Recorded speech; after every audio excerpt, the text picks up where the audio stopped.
Assalamualaikum warahmatullahi wabarakatuh. Perkenalkan, nama saya Maria Utami dengan NIM 2215106 dari kelas A2. Tujuan saya bikin video ini adalah untuk memenuhi tugas ADR dengan dosen pengampu, yaitu Bu Nuzul Hamayani SMH. Di video kali ini, saya akan membahas tentang arbitrase. Menurut pasal 1 Undang-Undang Nomor 30 Tahun 1999, arbitrase adalah cara penyelesaian suatu sengketa perdata di luar pengadilan umum yang didasarkan pada perjanjian arbitrase yang dibuat secara tertulis oleh para pihak yang bersengketa. Selanjutnya, yaitu unsur-unsur dalam arbitrase. Ada 3 unsur yang terdapat dalam arbitrase. Yang pertama, adanya kesepakatan para pihak untuk menyerahkan penyelesaian sengketanya pada proses pihak ketiga, yaitu melalui proses di luar pengadilan atau non-litigasi. Yang kedua, sengketa yang diselesaikan hanyalah di bidang perdagangan. Dan yang ketiga, putusan tersebut mempunyai kekuatan hukum dan mengikat para pihak. Lalu, ruang lingkup dalam arbitrase.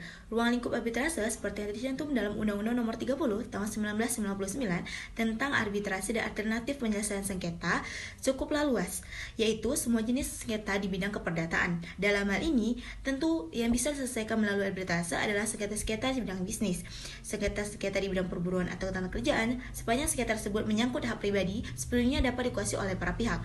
Adapun yang dimaksud dengan hak pribadi adalah hak-hak yang menegakkannya tidak bersangkut paut dengan ketertiban atau kepentingan umum.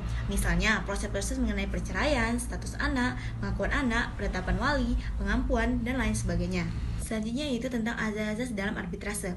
Ada 3 azas dalam arbitrase. Yang pertama, azas kesepakatan, yaitu kesepakatan para pihak untuk menyelesaikan perselisihannya melalui pihak ketiga atau di luar pengadilan. Selanjutnya, azas musyawarah adalah setiap perselisihan diupayakan dan diselesaikan secara musyawarah melalui seorang arbiter.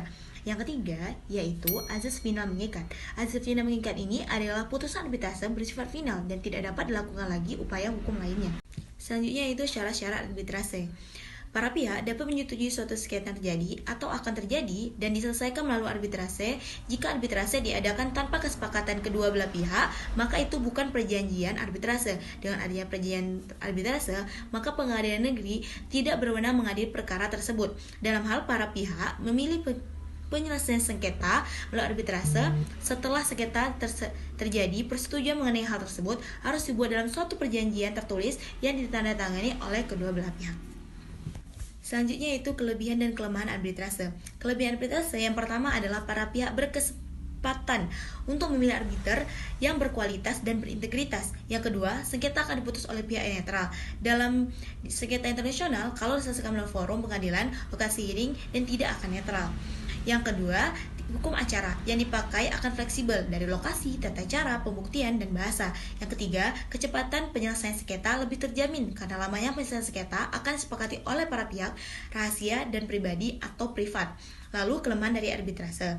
Yang pertama, putusan arbitrase ditentukan oleh kemampuan teknis arbiter untuk memberikan keputusan yang memuaskan dan sesuai dengan rasa keadilan para pihak. Yang kedua, apabila para pihak yang salah tidak mau melaksanakan keputusan arbitrase, maka diperlukan perintah dari pengadilan untuk melakukan eksekusi atas putusan tersebut. Yang ketiga, pada prakteknya, pengakuan dan pelaksanaan keputusan arbitrase asing masih menjadi hal yang sulit. Lalu, objek arbitrase. Objek penyelesaian arbitrase atau sengketa akan diselesaikan di luar pengadilan melalui lembaga arbitrase dan atau lembaga alternatif penyelesaian sengketa lainnya. Menurut pasal 5 ayat 1 Undang-Undang Nomor 30 Tahun 1999 tentang arbitrase dan alternatif penyelesaian sengketa hanyalah sengketa di bidang perdagangan dan mengenai hak menurut hukum dan peraturan perundang-undangan yang dikuasai sepenuhnya oleh para pihak yang bersengketa. Adapun kegiatan dalam dunia perdagangan itu antara lain perniagaan, perbankan, keuangan, penanaman modal, industri, dan hak milik intelektual. Sementara itu, menurut pasal 5 ayat 2 Undang-Undang Nomor 30 Tahun 1999 tentang arbitrase dan alternatif penyelesaian sengketa menjelaskan bahwa sengketa-sengketa yang tidak dapat diselesaikan melalui arbitrase adalah sengketa yang menurut perundang-undangan tidak dapat diadakan perdamaian sebagaimana diatur dalam KUH Perdata buku 3 bab ke-18 pasal 1851 sampai dengan 1854. Selanjutnya itu dasar hukum dalam berarbitrase. Dasar hukum berarbitrase adalah dasar hukum yang dipergunakan seseorang untuk dapat menyelesaikan perselisihannya melalui arbitrase, baik dalam kerangka arbitrase nasional maupun internasional Dasar hukum tersebut yang pertama adalah Undang-Undang Nomor 30 Tahun 1999 tentang arbitrase dan alternatif penyelesaian sengketa umum.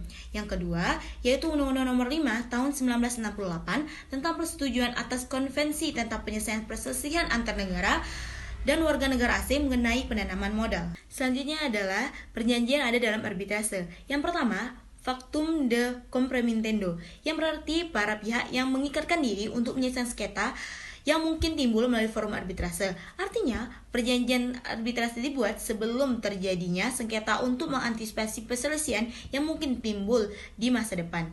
Bisa kita lihat dari pasal 7 Undang-Undang Nomor 30 Tahun 1999. Yang kedua, akta kompromis merupakan suatu akta yang dibuat para pihak untuk menyelesaikan suatu sengketa yang timbul melalui lembaga arbitrase dan pada saat sengketa terjadi atau setelah sengketa terjadi.